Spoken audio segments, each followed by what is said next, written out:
చేసి పిల్లల్ని దింపుతున్నాడు. ఈ తల్లి దిగిపోయింది.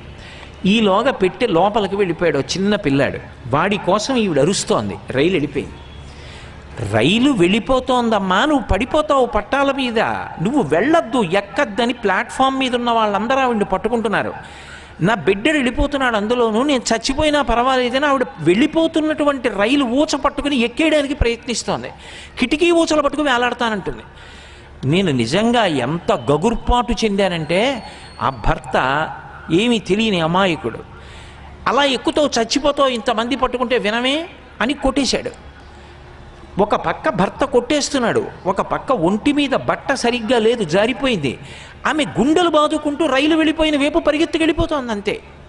కానీ మహానుభావుడు నేను మర్చిపోలేను, ఆ స్టేషన్ సూపరింటెండెంటు వాకీటాకీలో మాట్లాడి రైలు ఆప్ చేశాడు. ఇక్కడ ఒక తల్లి ప్రాణంతో నిలబడేటట్టు లేదు, పిల్లవాడు ఉండిపోయాడు.